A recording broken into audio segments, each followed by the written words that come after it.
Trump.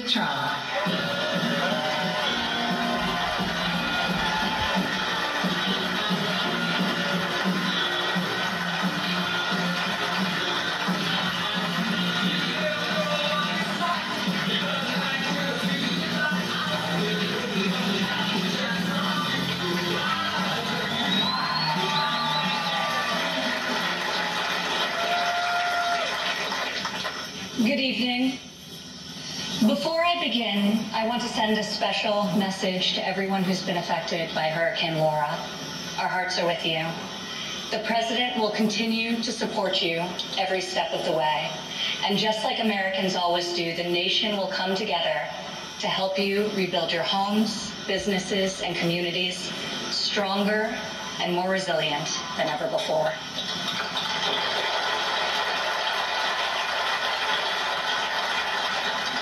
Four years ago, I introduced to you a builder, an entrepreneur, an outsider, and the people's nominee for President of the United States.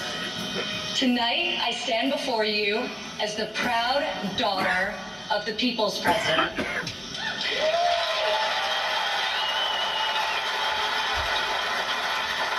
He is our commander-in-chief, champion of the American worker, defender of common sense, and our voice for the forgotten men and women of this country. He is our president and my father, Donald J. Trump.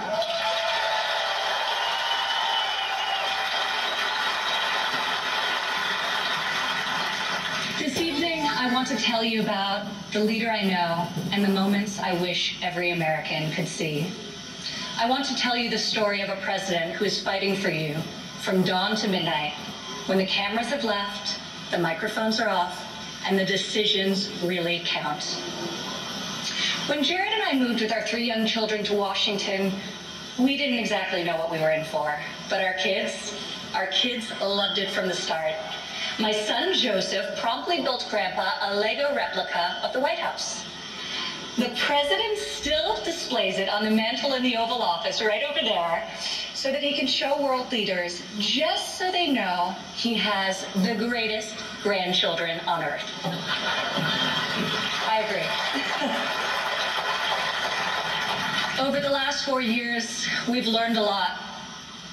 I've seen in Washington it's easy for politicians to survive if they silence their convictions and skip the hard fights. I couldn't believe so many politicians actually prefer to complain about a problem rather than fix it. I was shocked to see people leave major challenges unsolved so they can blame the other side, campaign on the same issue in the next election. But Donald Trump did not come to Washington to win praise from the Beltway elites. Donald Trump came to Washington for one reason and one reason alone: to make America great again.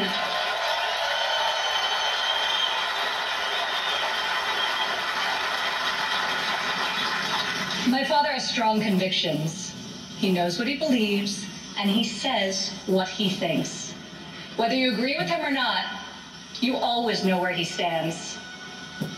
I recognize that my dad's communication style is not to everyone's taste, and I know that his tweets can feel a bit unfiltered. But the results speak for themselves.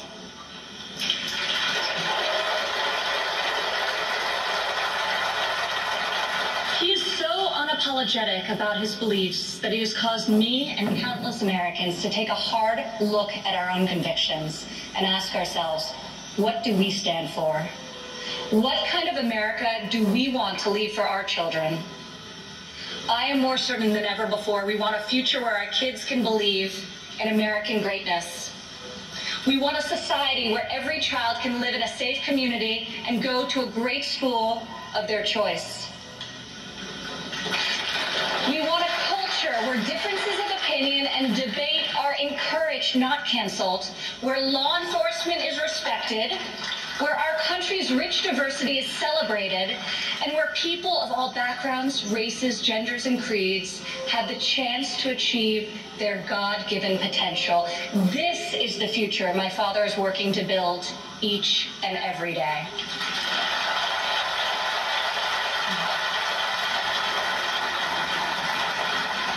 Building, after all, is what he's done his whole life. He has admired and befriended construction workers on countless job sites. But it has been a new and profound experience for him and for me to see these stoic machinists and steelworkers come to him with a tear in their eye and thank him for being the only person willing to go to the mat for them, for their jobs, for their families, and for their futures. To the hardworking men and women across America and here tonight, you are the reason my father fights with all of his heart and all of his might. You are the reason he ran for president in the first place, and you are the reason he is going to keep fighting for 4 more years.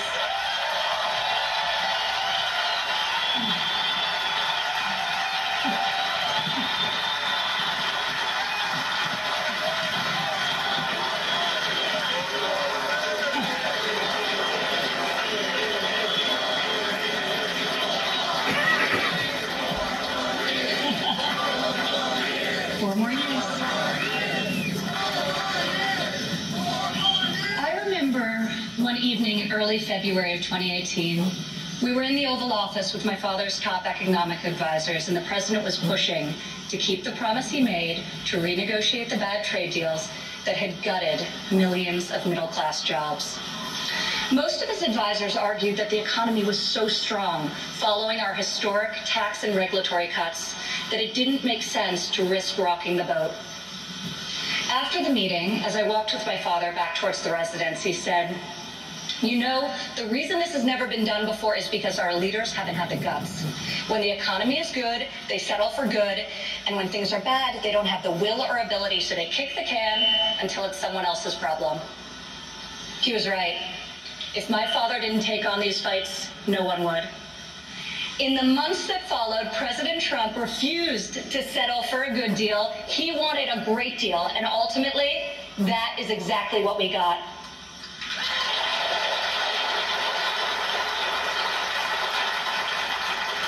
I remember each time he was updated on the progress of the new trade deal with Mexico and Canada, he would say, "Don't let down those dairy farmers I met in Wisconsin. I don't want them to like this deal. I want them to love it."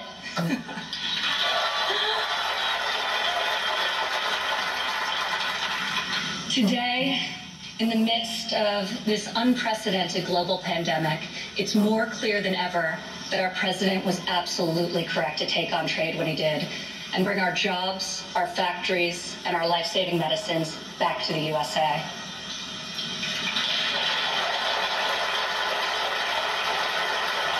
As our nation endures this grave trial, I pray for the families who are mourning the loss of a loved one, for those who are battling COVID-19, and for the first responders and the healthcare heroes who remain on the front line of this fight. The grief, sorrow, and anxiety during this time is felt by all. I've been with my father, and I've seen the pain in his eyes when he receives updates on the lives that have been stolen by this plague. I have witnessed him make some of the most difficult decisions of his life. I sat with him in the Oval Office as he stopped travel to Europe. I watched him take the strongest, most inclusive economy in a lifetime, the lowest unemployment in a half century, and the highest wage increase for working families in decades, and close it down to save American lives.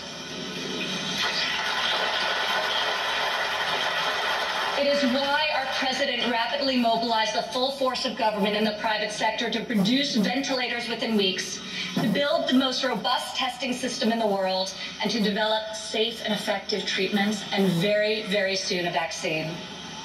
My father isn't deterred by defeatist thinkers. The word impossible, well, it only motivates him. Donald Trump rejects the cynical notion that this country's greatest achievements are behind us. He believes that nothing is beyond our reach and that the best is yet to come.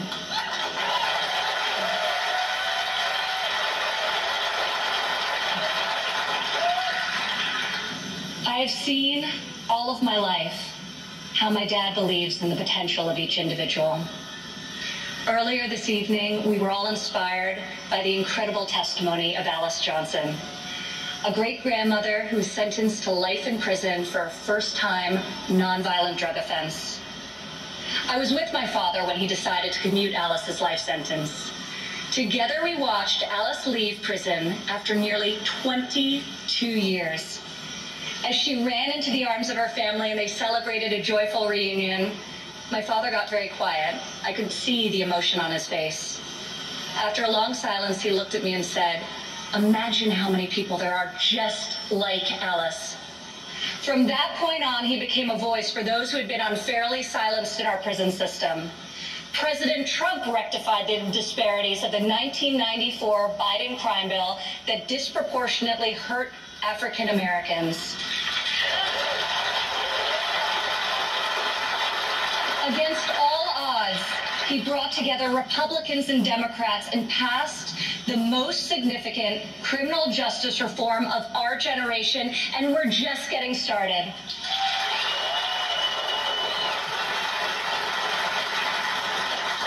My father did not campaign on this issue.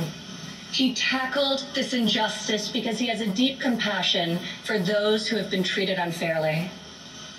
More than rhetoric and political prose, the ability to build consensus and achieve bipartisan success will help heal our country's racial inequities and bring us forward together. President Trump is advancing the American values of work and family. 4 years ago in Cleveland, I said President Trump would deliver for working women. Last year, over 70% of all new jobs were secured by women.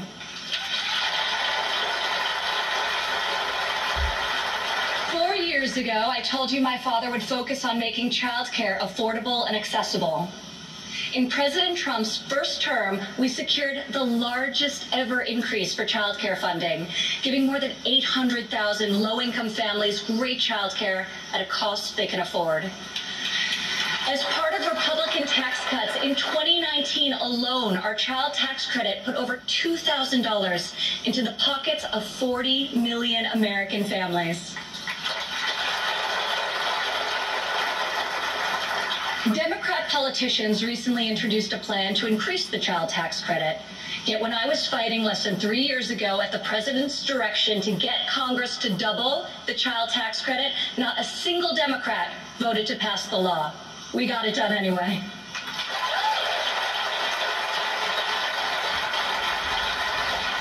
Four years ago, I promised that President Trump would support mothers in the workforce.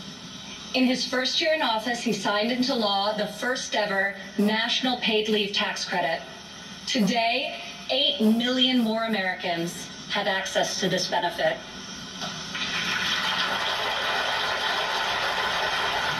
Four years ago, I said that Americans needed an economy that permits people to rise again.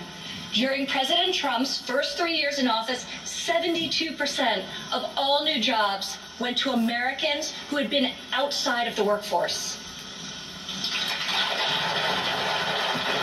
4 years ago, I told you I would fight alongside my father, and 4 years later, here I am.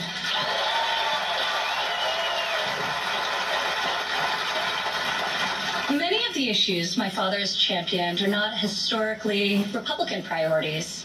Yet where Washington chooses sides, our president chooses common sense. Where politicians choose party, our president chooses people.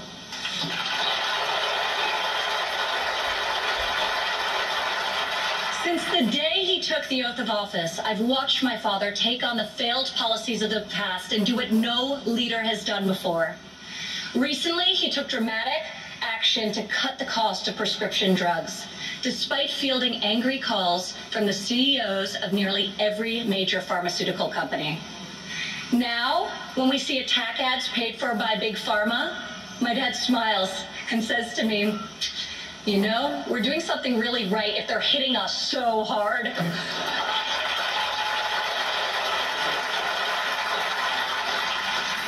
This spring, our president saw that American crops were going to waste because food supply chains were disrupted by the virus.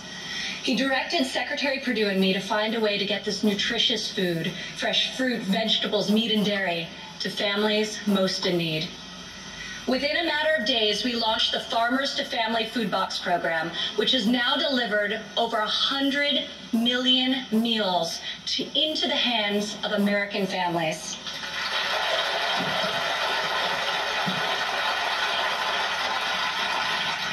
To protect the most vulnerable among us, I've worked alongside the president as he signed into law 9 pieces of legislation to combat the evil of human trafficking.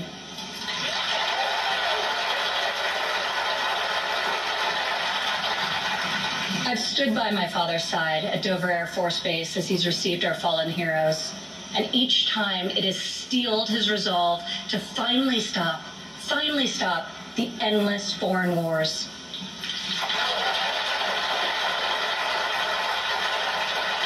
To change the paradigm in the Middle East, he took a fresh approach.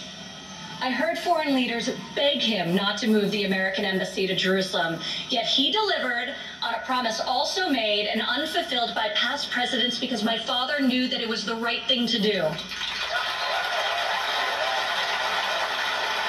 Defying all expectations, just weeks ago, he rewrote history again by making a peace agreement in the Middle East, the biggest breakthrough in a quarter century.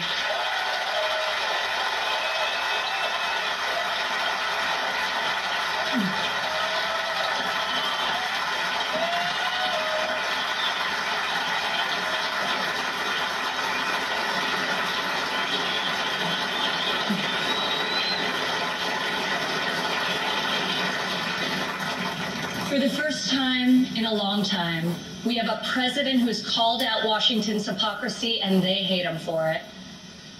Dad, people attack you for being unconventional, but I love you for being real, and I respect you for being effective. Our president refuses to surrender his beliefs to score point with the political elite. To my father, you are the elite. You are the only people he cares about scoring points with. If these problems were easy to solve, previous presidents would have done so. But you don't achieve different results by doing things the same way. Washington has not changed Donald Trump. Donald Trump has changed Washington.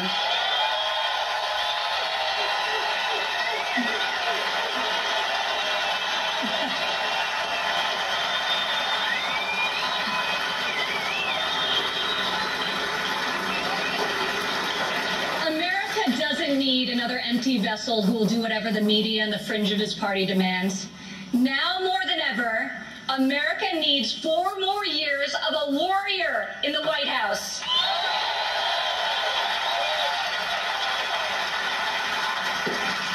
Tonight, I could not be more proud to introduce my father, a man I know was made for this moment in history. My fellow Americans, our First Lady, and the 45th President of the United States, Donald J. Trump.